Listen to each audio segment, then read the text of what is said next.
They thought bullying a disabled veteran would be easy, but when they started sending him fake HOA fines, they had no idea he'd hack their system, expose their scam, and bring their whole operation crashing down.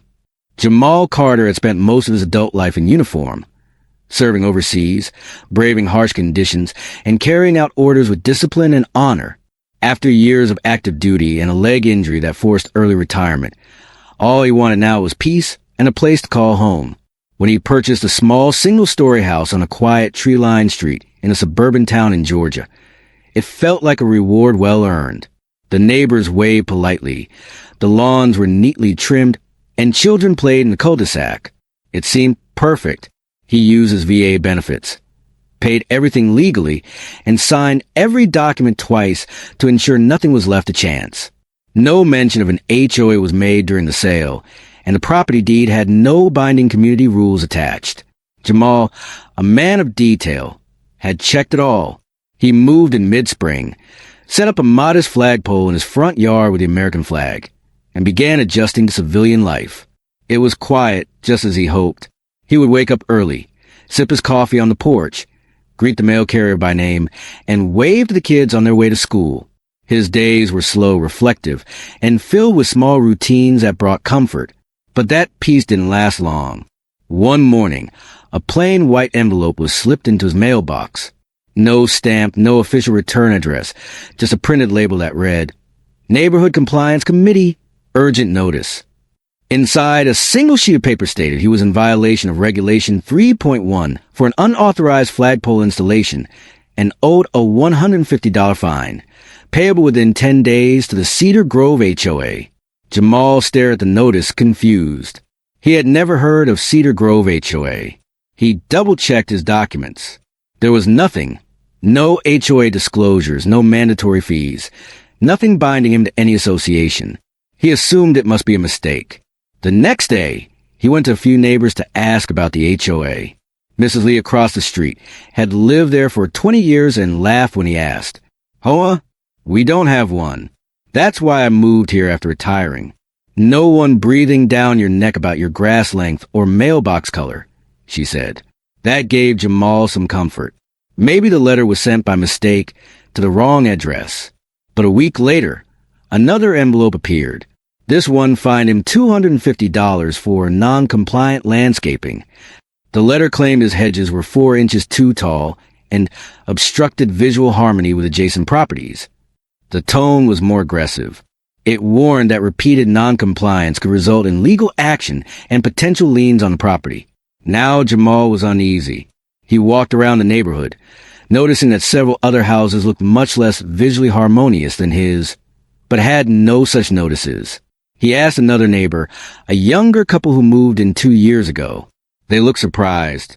"We've never gotten any HOA letters," the husband said. "We were told there isn't one here." Jamal showed them the notice. The couple frowned. "We've never seen anything like this."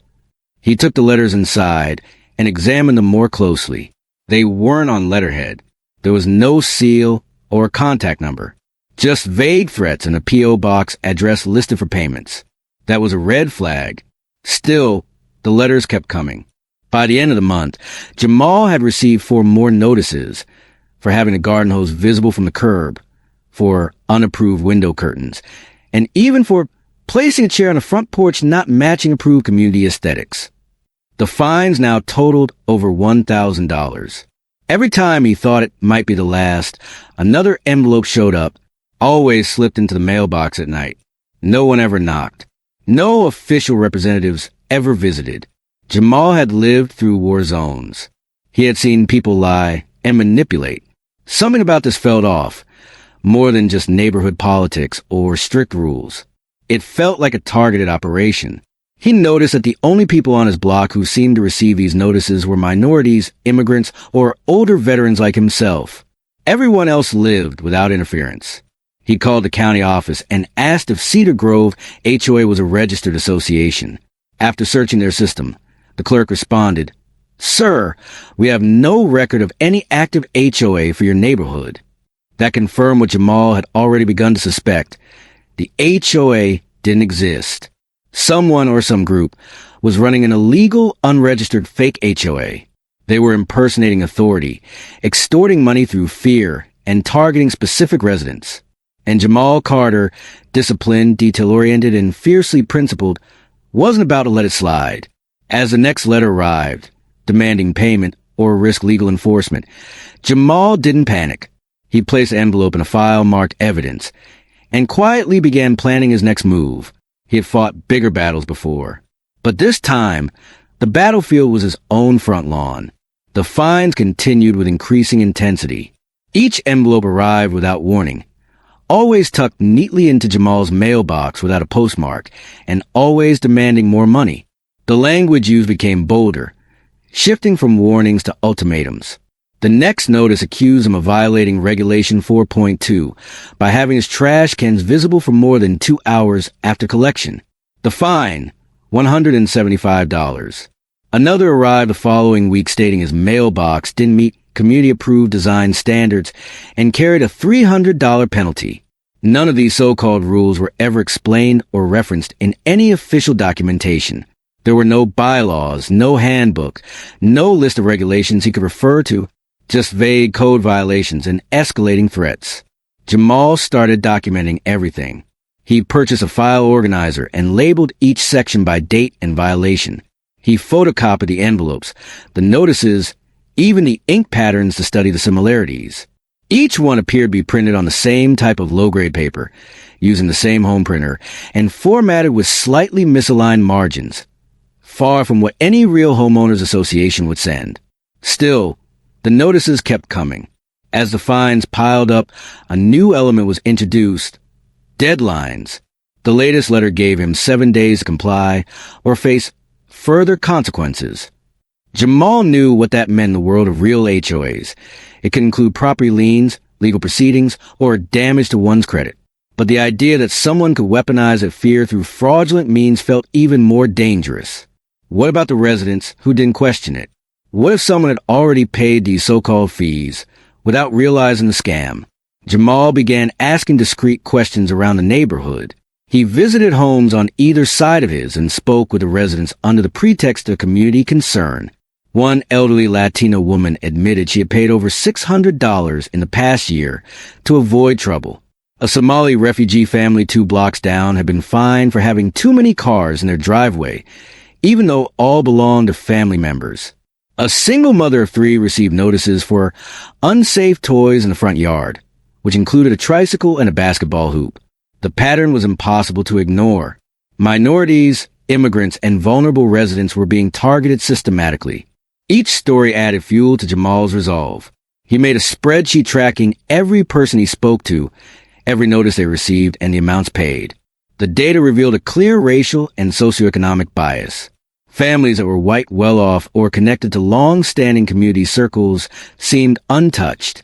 Even some homes with actual violations, peeling paint, unkempt lawns, or broken fences, had never received a single letter. The scam was operating in plain sight, shielded by the illusion of authority and the fear instilled. The more Jamal uncovered, the more deliberate the scheme appeared. The P.O. box listed on the payment forms was located in a strip mall about 5 miles away. He drove there one morning and observed from his car. Around 9 a.m., a silver SUV pulled up. A woman got out, walked quickly to the box, retrieved a stack of envelopes, and drove away. Jamal noted the plate number and the make of the vehicle. He didn't recognize the woman, but something about her confidence suggested she was deeply involved. She didn't act like someone running errands. She acted like someone collecting dues. Later, with the help of a friend who worked in DMV records, he traced the license plate back to a local woman named Karen Whitmore. A quick online search brought up her address, less than 3 streets over from his. Public records showed she had no formal connection to any HOA, no position in city housing departments, and no business licenses under her name. Yet she seemed to be operating as if she ran the neighborhood. Jamal continued compiling evidence. One day, he walked past Karen's house and noticed a clipboard on her porch with several papers attached. From a distance, he could see names, several belonging to neighbors he had spoken with. It became clear that she wasn't acting alone. Others were helping her, possibly under the illusion that they were doing something good for the community, or worse, aware of the fraud and benefiting from it. The idea of people posing as authority figures, crafting made-up rules, and then financially penalizing vulnerable families shook Jamal to the core. It wasn't just illegal, it was predatory. The fake HOA was preying on fear, confusion, and the assumption that new homeowners wouldn't question a letter that looked official. Many of them had come from places where challenging authority was dangerous. Paying quietly felt safer than speaking up. Jamal knew he couldn't allow it to continue. It wasn't just about his flagpole or his mailbox. It was about the principle. His military training had taught him to stand up for those who couldn't defend themselves. That didn't end with retirement. This was a different kind of war zone. No bullets, no uniforms. But the enemy was just as real. He realized this was bigger than a personal nuisance. This was an organized con. And now he had a mission, not just to protect himself, but to protect every single neighbor being manipulated, intimidated, and robbed.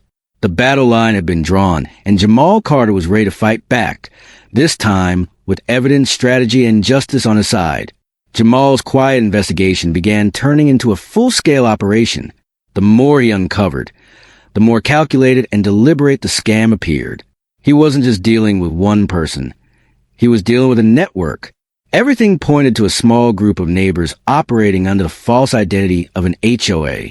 The language of the notices was carefully designed to sound legal, the fake fines issued with consistency, and the intimidation so subtle that it created the illusion of legitimacy. It wasn't messy or rushed. It was organized, methodical, and deeply predatory. He compiled a detailed timeline of events, comparing the dates and times the letters were received to neighborhood patterns, garbage collection, utility service, school drop-off hours. He realized the letters were almost always delivered late at night, or in the early hours of the morning, a time when most residents would be asleep. That confirmed his suspicion. These weren't mailed. They were hand-delivered. Someone in the neighborhood was taking advantage of that familiarity, slipping envelopes into mailboxes under the cover of darkness to avoid detection. Jamal began tracking security camera footage. He upgraded his own system, installing high-definition motion-trigger cameras at multiple angles, including a wide lens that captured the entire front yard and street. He also spoke to the neighbors he had developed trust with, asking them to quietly check their doorbell cams for any late-night activity. What they found was troubling. A few clips showed the same silver SUV circling the block repeatedly. Others showed shadowy figures walking up the porches without knocking, slipping papers into mailboxes, then disappearing. He started piecing together a map of movement. Who was visiting which house and when? Patterns emerged. The same few homes were visited multiple times. Most belonged to immigrants, elderly residents, or those who lived alone. It wasn't random. It was targeted. Digging deeper, Jamal began to look into property records and public databases. He found that Karen Whitmore, the woman connected to the SUV, had purchased her home nearly 15 years ago. Over that time, there were multiple reports filed against her at City Hall, noise complaints, disputes over property lines, and a long-forgotten allegation of harassment from a former neighbor. None of them led to charges. But taken together, it painted a picture of someone who liked control and knew how to operate just inside the boundaries of the law. He also discovered that Karen had a small group of close acquaintances, all of whom had lived in the neighborhood for at least a decade. Their homes were exempt from the fines. None of them had ever received a notice. In fact, their properties were often in worse condition than the ones being cited. Overgrown lawns, broken fences, peeling paint. Yet they remained untouched. These individuals were likely part of the operation, or at the very least, beneficiaries of the scam. Jamal created a digital folder on his laptop labeled Fake HOA Evidence. He scanned every letter, cataloged every video, and saved every conversation he'd had with victims. He built spreadsheets of dates, names, addresses, and dollar amounts. Some neighbors had paid hundreds, others thousands. A few had even tried to dispute the charges, only to receive more aggressive warnings in response. In one case, a family had received a final notice threatening lien placement. They didn't pay a $950 balance. That family had since moved out, leaving their home boarded up. The scope of the fraud was staggering. Over 3 years, the fake HOA had quietly collected an estimated $200,000 or more from vulnerable residents. There were no public records of expenditures, no maintenance projects, no real community meetings, just threats and payments. No one dared to ask where the money went. Jamal suspected it was being split among the ringleaders. Without formal bank statements or a legitimate HOA account, the funds were likely being routed to personal accounts under the guise of compliance fees. The P.O. box they used for payments was registered under an LLC that led back to a dead-end address. It was clear this operation had been designed with one goal: profit without accountability. As his evidence grew stronger, Jamal began preparing a report. He knew the county authorities wouldn't act without solid proof. His goal was to present everything: video footage, resident testimony, financial tracking, and the pattern of discrimination in a way that no official could ignore. He wasn't just gathering facts. He was building a case. He reached out to a real estate attorney he'd met at a local veterans outreach event. She listened carefully, reviewed some of the documents, and confirmed what he already knew. There was no legally binding HOA governing his neighborhood. Any attempt to collect fines under that name, especially with threats of liens or legal action, was a criminal offense. But she also warned him to be cautious. People who operate scams like this often feel powerful, and when they sense the walls closing in, they can become reckless or vindictive. Jamal understood. He'd faced enemies before, but this time, the threat was closer to home. It was someone who lived just a few houses down, walking the same sidewalks, waving at the same mail carrier. The fake HOA was built on fear. Its power came from silence and confusion. But Jamal wasn't afraid, and he wasn't confused anymore. He had facts. He had footage. And most importantly, he had purpose. The next phase wasn't just about uncovering the truth. It was about exposing it, loudly, publicly, and permanently. Jamal moved to the next phase of his plan with deliberate precision. He had enough evidence to show the HOA was fake, but proving it to the public and authorities required more than just documentation. It needed undeniable visual proof, clear, real-time actions that showed the scam in motion. To catch the perpetrators red-handed, he focused on surveillance.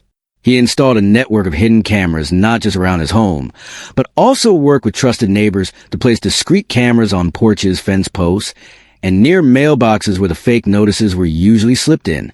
These weren't ordinary motion-trigger devices.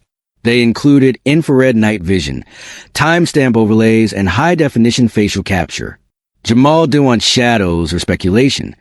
He wanted clear faces, license plates, and exact time logs. The neighborhood had become unusually quiet in recent weeks, at least on the surface. There were no more community barbecues, no friendly greetings from the people he once suspected were involved. A sense of tension loomed over the block. It wasn't paranoia. It was the pressure of truth inching closer. Jamal remained polite but distant, observing carefully who avoided eye contact and who continued to act like nothing was happening. The footage quickly started yielding results. One video showed a woman in a gray hoodie walking up to a neighbor's mailbox at 2:17 a.m. She carried a folder, opened it, pulled out a notice, and dropped it in. A clearer daytime video showed the same woman exiting Karen Whitmore's garage an hour before, carrying the same folder. Her identity was later confirmed as Susan Delaney, one of Karen's closest friends and a longtime resident.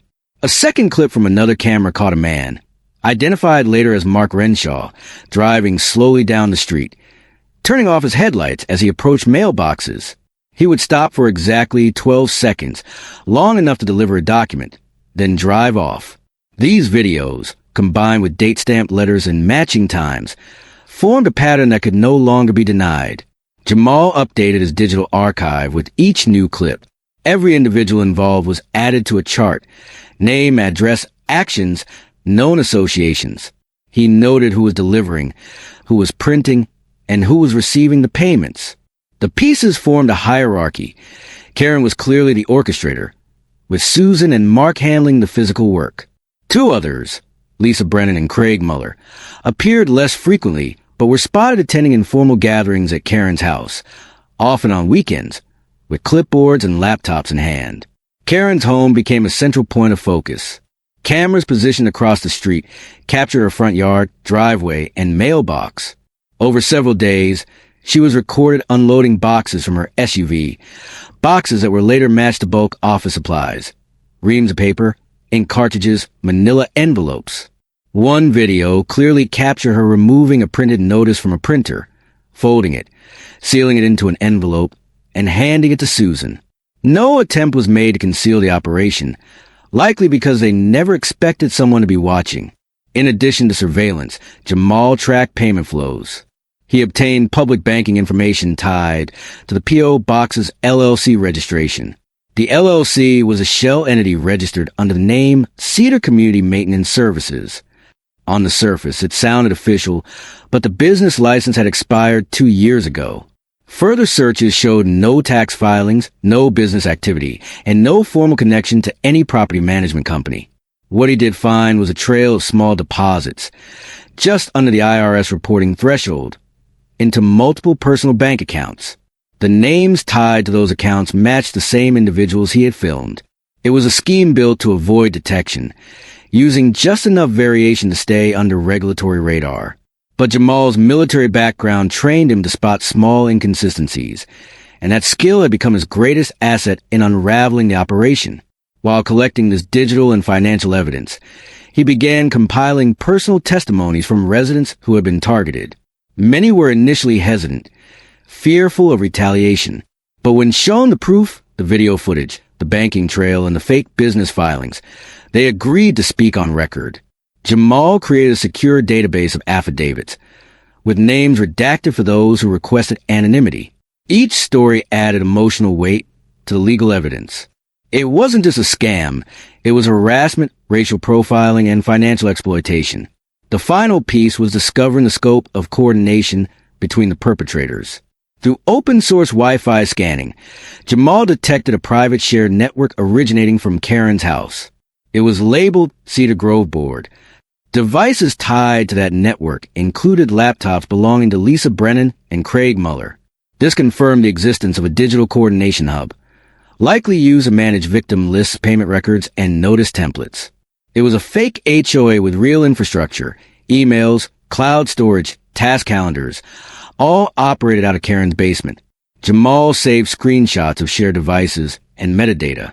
He didn't attempt to hack any systems, knowing the law well enough to avoid crossing boundaries. But just observing connection and correlating it with physical movements was enough to show organized intent. By the end of his surveillance phase, Jamal had constructed a full operational profile of the fake HOA, from leadership to foot soldiers, from physical deliveries to digital coordination, from financial transactions to targeted psychological pressure. What had once seemed like a few rogue notices was now fully exposed as a systematic con. Jamal wasn't working with suspicion anymore. He was working with proof, hard, undeniable, time-stamped, and cross-referenced. The trap was set. Now, it was only a matter of how to spring it, and who would be watching when it happened. With the evidence fully organized, Jamal transitioned to the exposure phase. He understood that public pressure could move institutions faster than internal investigations. A quiet complaint filed through channels could be buried or delayed, but a story that captured community attention could ignite immediate response. He began preparing a public release strategy that included video evidence, victim statements, legal analysis, and data visualization. His goal wasn't just to inform. It was to create outrage backed by irrefutable proof. He reached out to a local investigative journalist named Erica Dorsey, known for covering municipal corruption and housing scams. Through a secure meeting arranged by a mutual contact, Jamal presented a detailed overview of the fake HOA operation. He walked Erica through the timeline, the surveillance footage, the bank records, and the fraudulent business registration. Erica, skeptical at first, was visibly shaken by the depth and clarity of what she saw. This wasn't misunderstanding or a gray area legal dispute. It was a deliberate fraud targeting vulnerable homeowners. Erica immediately committed to the story. Her team began conducting interviews with affected residents, verifying documents, and cross-referencing the evidence Jamal had compiled. They filed public records requests to confirm the non-existence of any legal HOA and requested bank transaction logs through subpoena collaboration with local law enforcement. The depth of Jamal's preparation accelerated their investigation. Within days, they had a comprehensive expose ready for release. Jamal also engaged a civil rights attorney to represent the collective victims. The attorney, Malik Rosen, had a track record of winning housing discrimination cases. He agreed to file a civil suit on behalf of multiple residents who had paid the fake fines, as well as those who had been threatened or harassed. The legal filing included allegations of fraud, extortion, racial targeting, and the unauthorized impersonation of a homeowners association, a charge with serious criminal implications under state law. To ensure maximum visibility, Jamal created a password-protected website titled The Cedar Grove Fraud. It featured embedded video clips, scanned copies of the fake letters, resident testimonials, and a downloadable version of the complaint filed in court. It also included a detailed FAQ clarifying that no HOA had legal jurisdiction over the neighborhood, along with instructions for residents on how to file police reports and demand refunds. The site was shared in local forums, neighborhood Facebook groups, and emailed to city council members, journalists, and legal advocacy organizations. Within hours, the story began spreading. The impact was immediate. Residents who had remained silent out of fear now had the confidence to come forward. Jamal received over a dozen messages from families who hadn't spoken to anyone, but had quietly paid hundreds of dollars over the past 2 years. Some were immigrants who feared deportation. Others were elderly individuals with no legal knowledge who simply wanted to avoid conflict. The pressure mounted when Erica's investigative segment aired on the evening news, titled The Fake HOA, a neighborhood scam in broad daylight. The report featured clear footage of Karen Whitmore printing fines and her associates delivering them late at night. It included Jamal's spreadsheets tracking payments, the analysis from the attorney, and emotional interviews with victims. The final image on screen showed a stack of letters marked fraudulent, with the anchor announcing that law enforcement had opened a formal investigation. Within 24 hours, city inspectors visited the homes of the accused. They issued citations for unlicensed business activity, misuse of property for unauthorized meetings, and the operation of a fictitious homeowners association. Police officers seized computers, documents, and surveillance DVRs from Karen's house and 2 others. The investigation, now public and official, was irreversible. The public reaction was swift and unforgiving. Protesters gathered outside Karen's home, holding signs demanding justice and refunds. Community members spray-chalked "Fake HOA" across sidewalks and fences. The neighborhood Facebook group was flooded with comments condemning the perpetrators. Local businesses that had unknowingly printed materials or processed mailings cut ties with Karen and her affiliates. The exposure also drew attention from higher legal bodies. The state attorney general's office requested access to the case file, and a legislative committee announced a review of how unregulated HOA impersonation could be better tracked and penalized in future housing policies. Jamal was asked to testify at a city council meeting, where he calmly laid out the entire operation, his investigative process, and the human cost inflicted on his neighbors. In response, the city passed an emergency ordinance banning the operation of any non-registered residential compliance groups and required all neighborhoods to publish public HOA registration records on the county's website. This was a direct result of Jamal's efforts. He had not only exposed the fraud, but had triggered reform. The fake HOA had thrived on silence, fear, and confusion. But through methodical investigation, community organization, and public exposure, its entire structure had collapsed. Karen Whitmore and her team now face charges of fraud, conspiracy, impersonation, and harassment. Civil lawsuits followed. And for the first time in years, the residents of Cedar Grove felt safe walking to their mailboxes again, knowing no envelope would contain threats wrapped in lies. The legal fallout from the fake HOA scandal unfolded quickly and publicly.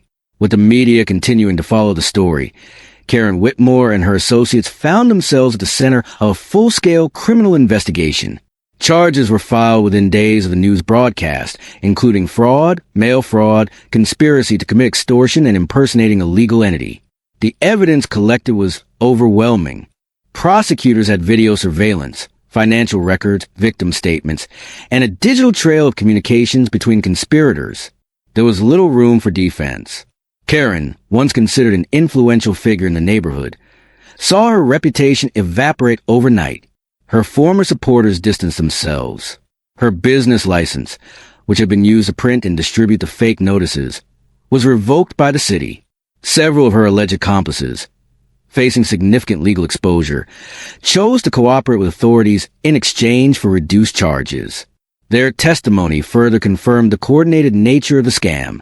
Internal chat logs, recovered from a shared cloud drive, revealed detailed discussions about who to target, how to word the violations to sound legal, and how to avoid scrutiny.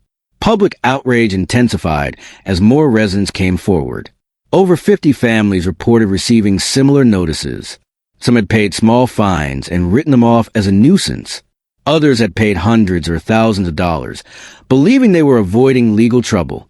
One family had delayed necessary home repairs because the fake HOA claimed their building materials weren't approved, causing long-term damage. Another resident, a widow on a fixed income, had quietly sold her car to pay off fake legal fees to avoid a fabricated lien threat. These stories amplified the human cost of the fraud and made it clear the scheme wasn't just about money. It was about control, intimidation, and discrimination.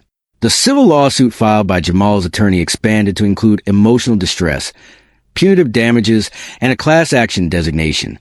The plaintiffs included veterans, immigrants, elderly homeowners, and low-income families, all of whom had been systematically targeted. The legal team submitted a comprehensive claim, supported by hundreds of documents and data points compiled by Jamal during his investigation. The class action status was approved by the court, opening the door for a broad settlement or trial. As the criminal and civil cases advanced, city officials took decisive action to ensure nothing like this could happen again. A new ordinance was passed requiring all HOAs to register annually with the city and post clearly visible signs within each neighborhood they governed.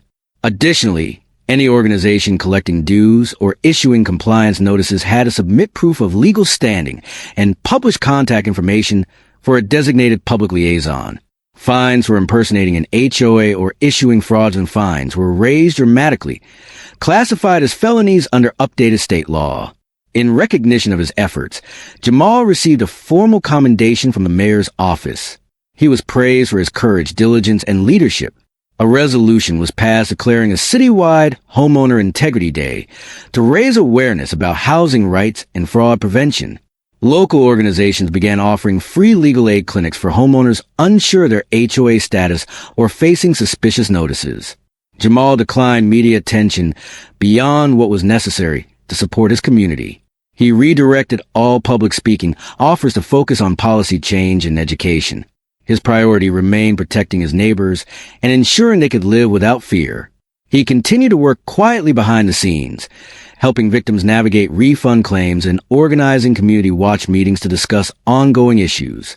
In the months following the exposure, restitution payments began arriving for many of the victims. The court ordered asset forfeiture from the accused, seizing vehicles, property, and bank funds associated with the scheme. Some families use the money to repair damages caused by delayed maintenance. Others use it to pay off real debts they had accumulated while trying to avoid fake ones. The financial relief was meaningful, but for most, it was the acknowledgement of wrongdoing and the restoration of dignity that mattered more. The cultural shift in the neighborhood was profound. Residents who had once kept to themselves now spoke openly with one another. Trust was rebuilt through shared experiences and a sense of collective recovery. Monthly meetings were established to discuss neighborhood concerns and organize events. These meetings were inclusive, voluntary, and transparent. Everything the fake HOA had pretended to be, but never was.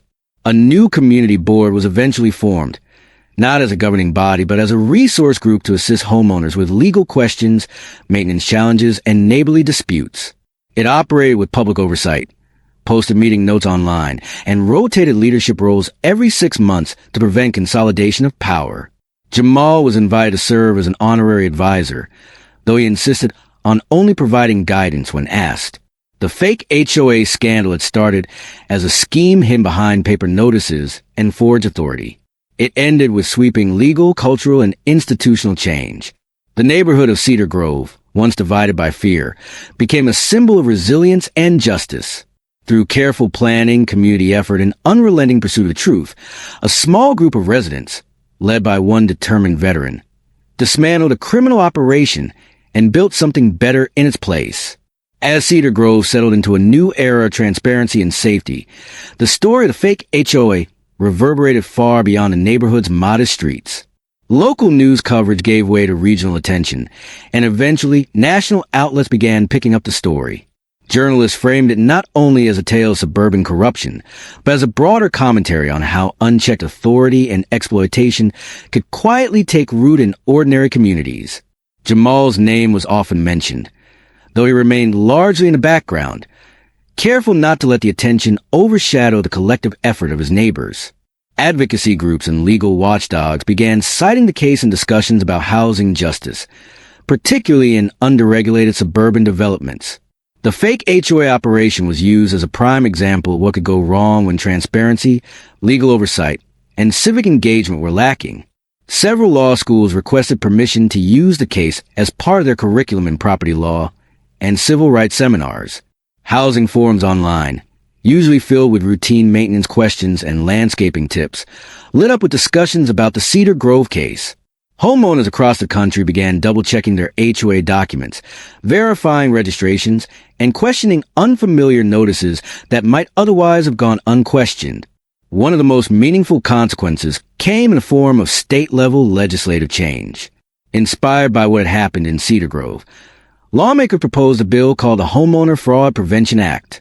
It mandated that any group claiming to be an HOA must register with a centralized statewide database. The bill also required local governments to proactively notify homeowners if their community was, or was not, governed by an HOA at the time of purchase. In the past, this had been handled inconsistently at the county level, leading to confusion and abuse. The new measure, which passed with strong bipartisan support, created a layer of legal protection that would help prevent future scams of the same nature. While legal reform took shape, emotional healing also began taking root. Families affected by the scam started sharing their stories at local forums, town halls, and community support groups. For many, the experience had not just been about lost money. It had been a prolonged period of intimidation, shame, and confusion. Some residents admitted they felt too embarrassed to tell anyone they were being fined by a group they couldn't confirm existed. Others confessed to feeling powerless, especially those who didn't speak English as a first language or who had entered the country under fragile immigration statuses. These conversations, painful as they were, opened up a new level of understanding between neighbors. Where isolation had once protected the scammers, connection now fortified the community. The lawsuit continued to move through the civil courts. Discovery revealed even more damning information about the inner workings of the fake HOA. Internal emails showed the ringleaders discussing which homeowners were least likely to fight back, using coded language to refer to race, age, and perceived vulnerability. One message even referenced Jamal directly, describing him as too nosy for his own good. These revelations drew strong reactions from the public and solidified the case for punitive damages. For the plaintiffs, it was not only about recovering lost funds. It was about holding the perpetrators accountable for deliberate harm. The court's preliminary rulings favored the victims. The judge overseeing the case issued a blistering statement condemning the defendants' actions as a calculated abuse of social trust and systemic manipulation of marginalized residents. This language set a legal tone that would influence future judgments in similar fraud cases. The defendants' legal strategy shifted from denial to damage control. With their options narrowing, some began offering settlements. Others tried to claim ignorance or diminish responsibility, though the recorded evidence left little room for sympathy. Outside the courtroom, Jamal quietly continued helping those affected. He worked with a local nonprofit to launch a homeowner education initiative aimed at teaching people how to verify HOAs, read property deeds, and identify red flags in community management. Workshops were hosted at libraries, community centers, and schools. Volunteers helped translate the materials into multiple languages, ensuring accessibility for all. These sessions became unexpectedly popular, attended by both longtime homeowners and first-time buyers. For many, it was their first exposure to the legal side of homeownership. For others, it was a chance to process and ask questions in a safe, informed space. As the weeks turned into months, the neighborhood itself began to look and feel different. Without the shadow of the fake HOA, people took more pride in their homes. Small acts of mutual support became common, helping trim a hedge, fixing a broken fence, or simply sharing a meal. Children played more freely in the street, and new families moving in were welcomed with honest information, not intimidation. The anxiety that once surrounded the mailbox was gone, replaced by a sense of normalcy and empowerment. What began as a cruel scam designed to exploit and divide had, through exposure and resistance, created one of the most engaged and connected communities in the county. Cedar Grove had not only survived the crisis, it had been transformed by it. The scars left behind by the fraud were real, but so was the resilience it had awakened. The people had reclaimed not only their homes, but their voice. The long-term effects of the Cedar Grove fake HOA scandal extended well beyond its legal and financial resolution. Over time, the case became emblematic of how easily systemic abuse could occur when a community's social infrastructure lacked transparency and accountability. But it also stood as a model for what recovery, resilience, and grassroots justice could look like. The transformation in the neighborhood was not just legal or procedural. It was cultural, rooted in shared experience and collective determination. As media coverage of the case reached its peak, documentary filmmakers and podcast producers approached residents for interviews, eager to explore how a quiet suburban neighborhood became the center of one of the most sophisticated local fraud cases in recent history. Many residents declined not out of fear, but because their focus remained on rebuilding their community rather than reliving the trauma. Others chose to speak, not for publicity, but to ensure the warning signs were shared more broadly. These interviews revealed a deeply human side of the story. Stories of grandparents misled into compliance, families who faced eviction-level anxiety, and immigrants who doubted their ability to challenge authority in an unfamiliar system. Meanwhile, Cedar Grove's story was adopted into housing policy discussions at conferences and academic panels across the country. Legal scholars cited it in arguments for tougher enforcement against impersonation of regulatory bodies. Housing equity activists pointed to it as a powerful example of how bias, both racial and economic, can be exploited under the guise of neighborhood enforcement. The case triggered deeper reviews into neighborhoods with informal associations, where similar red flags might have gone unnoticed. On the ground in Cedar Grove, day-to-day life was reshaped with new purpose. The newly formed Neighborhood Resource Board, which replaced the vacuum left by the fake HOA, became more than just a committee. It operated like a hub of empowerment, offering mediation for minor disputes, coordinating home improvement volunteers, and maintaining a transparent online portal where residents could track community decisions. Elections for board positions were held publicly, with term limits and rotating leadership to avoid consolidation of power. Transparency was not just a rule, it was a foundation. The board worked with pro bono lawyers to help residents file restitution claims. For many, the money was important, but what mattered more was the acknowledgement that what had happened to them was wrong and preventable. The most vulnerable victims, including elderly residents and immigrants, were given special attention to ensure they received proper guidance and support. A community hardship fund was established through donations and city grants to assist those who had suffered the most financially from the scam. Schools within the district also responded. A local high school civics teacher developed a new module around homeowner rights, fraud awareness, and local governance, using Cedar Grove's experience as a real-life case study. Students were encouraged to interview neighbors, explore public records, and understand the implications of unchecked power in everyday systems. These projects not only educated students, but bridged generational gaps, as students brought their findings home to families who had once been afraid to ask questions. Even local businesses began to participate in the recovery effort. Hardware stores offered discounts on landscaping tools and home repairs to residents previously fined for minor code violations.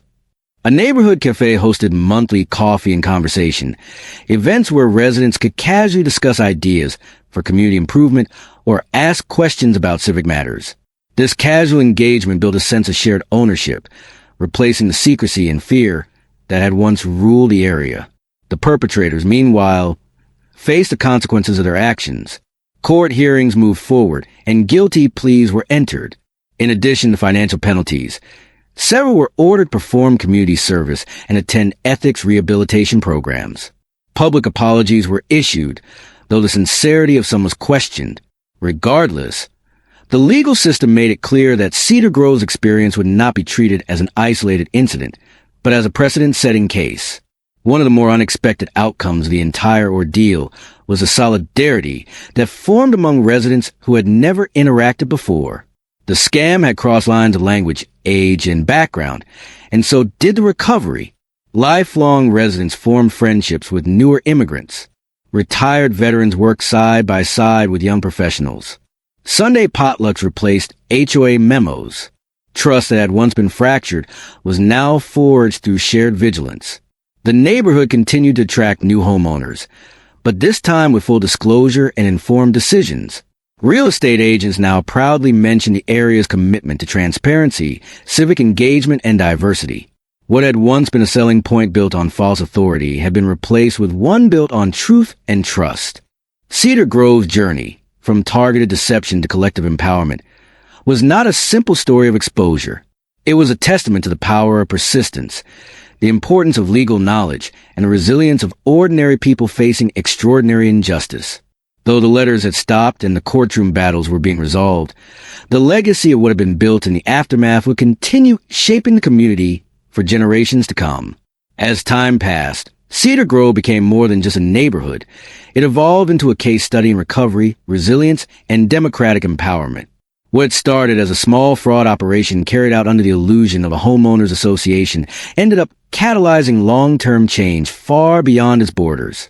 Community organizers, city leaders, educators, and policymakers began referencing Cedar Grove as a model of how local engagement and grassroots vigilance could defeat even the most carefully orchestrated schemes. The long-term legal resolutions continued to ripple outward. The class action lawsuit that had gained national attention entered its settlement phase. Courts approved a compensation framework that prioritized the most financially and emotionally impacted victims, especially the elderly, veterans, immigrants, and single-parent households. Funds recovered through asset seizure were allocated with transparency and fairness, and a special audit team, independent of the city government, was put in place to oversee distribution. The restitution wasn't just about returning money. It symbolized a recognition of harm and a commitment to restoring what had been unjustly taken. The court also imposed legal restrictions on convicted individuals, prohibiting them from participating in or organizing any community compliance organizations, homeowner initiatives, or neighborhood management efforts. Their financial records would be subject to random audits for 5 years, and any violation of these terms would result in further prosecution. Several of the perpetrators relocated under legal scrutiny, their reputations permanently altered, yet the deterrent effect had already taken root. Other neighborhoods in the region became more proactive, initiating internal checks and demanding transparency from existing HOAs. New laws were passed at the county level, requiring that any residential community claiming HOA authority provide annual public reports, including detailed financial statements and community meeting records. These reports were made publicly available on the city's housing portal, accessible with a single search. The policy shift was driven in part by the advocacy efforts of Cedar Grove residents, several of whom testified before local government committees. Their first-hand accounts left a lasting impression, not just because of the fraud, but because of the emotional weight of betrayal by fellow residents. Civic groups from neighboring towns began consulting Cedar Grove's newly formed Homeowner Advisory Board. This body, which had emerged as a countermodel to the fake HOA, now served as a training and resource hub for other communities. They published guides on verifying HOA legitimacy, managing neighborhood disputes without centralized power, and protecting vulnerable homeowners from intimidation tactics. Their materials were translated into multiple languages and distributed through libraries, churches, and community centers. Youth engagement in the community also saw a notable increase.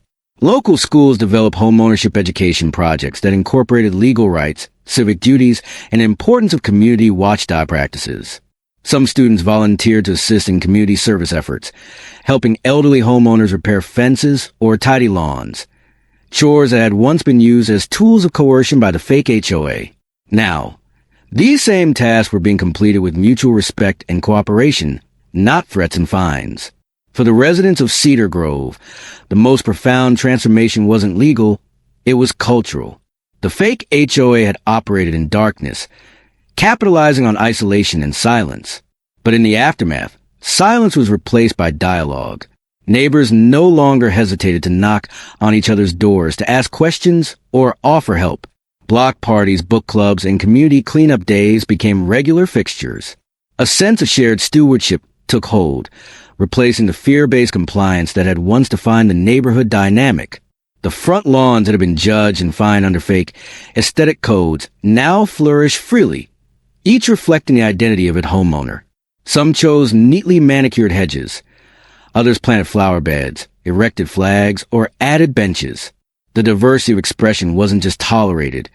It was celebrated as a symbol of reclaimed autonomy. Mailboxes that once delivered threats now delivered newsletters, handwritten notes, and invitations to community potlucks. Jamal, whose investigation had started the chain of events, continued to quietly mentor other veterans who had transitioned into civilian life and found themselves unprepared for the bureaucratic traps of homeownership. His role evolved into that of a civic educator, giving guest talks at community events and helping others navigate property laws and civil rights. Though he never sought recognition, his name became synonymous with integrity and perseverance in the community. In time, even residents who had initially doubted the validity of the investigation came to acknowledge the depth of the deception they had lived under. The public records, the footage, the court decisions, it was undeniable. Many offered apologies, some privately, others at community gatherings. These moments of reconciliation were not forced, but rather embraced as part of the healing process. Ultimately, the Cedar Grove story didn't end with convictions, refunds, or ordinances. Its true legacy was the example it set, a testament to how ordinary people, when organized and informed, could confront wrongdoing, dismantle abuse of power, and create something stronger in its place. The neighborhood had been tested, and through that test, emerged as a blueprint for what vigilant, compassionate, and justice-driven communities could become. If this story touched you, don't just scroll away. Share it with others so more people can learn what really happened in Cedar Grove. This wasn't just about fake fines. It was about standing up for what's right. Learn what's going on in your neighborhood. Speak up when something feels wrong. Help protect the people around you. Hit the like button, leave a comment, and don't forget to subscribe for more true stories that show how everyday people can make a big difference. Together, we can build safer, stronger communities.